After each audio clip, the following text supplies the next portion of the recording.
awesome. Okay, and so you served in Mexico, right? That's where you started your mission off. So we'll talk about a little about that. But before we talk about that, I just wanted to ask you, just like take as much time as you want with like these answers. But can you describe like the moment or like the process of like when you decided you were gonna serve a mission? Because I know some people it's like a moment or something it's like a process.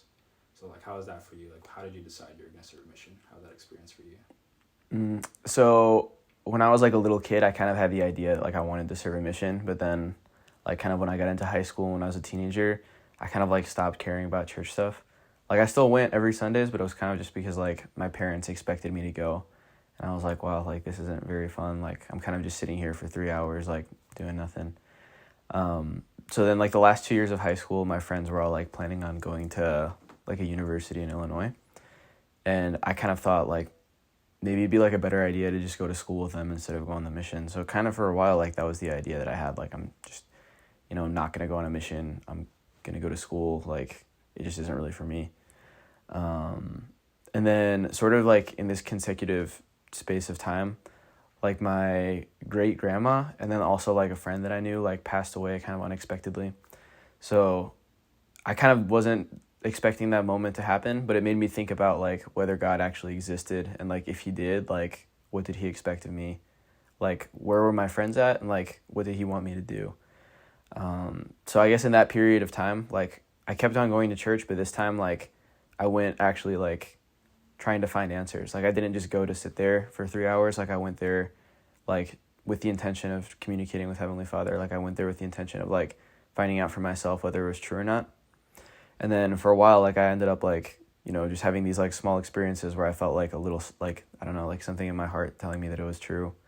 And then I think that all like culminated to like in this summer of like 2018, I think it was summer of 2018, President Nelson gave a message about like gathering Israel, like how the youth should strive to gather Israel. And it was like super missionary focused. And it was like exactly what I didn't know. Like I wasn't sure if I should serve a mission yet or not. And that was sort of just like the confirmation, like you need to like get your life in order and like you need to serve a mission. Like that's like the next step in life for you. So after that, I kind of started like, trying to do more to prepare. Like I started reading the scriptures more. I started talking with my bishop about like preparing to go on a mission, and I kind of just like got things in order. And then after a few months, I was able to submit my papers or like my application, and like sort of wait to see where they assign me to go. That's awesome.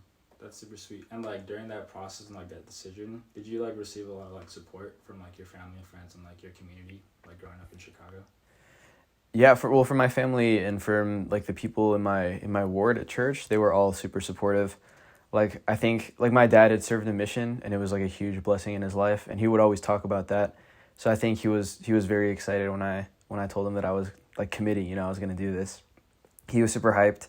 My mom was really happy too. Like she hadn't served a mission, but she'd seen like the blessing it had been in the lives of other people, so she was hyped.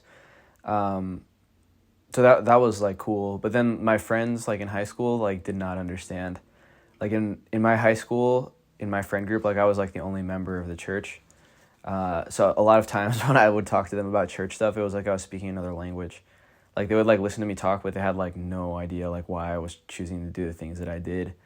Like I don't know, there was like a point in time when like, I don't know, like my language wasn't like super great.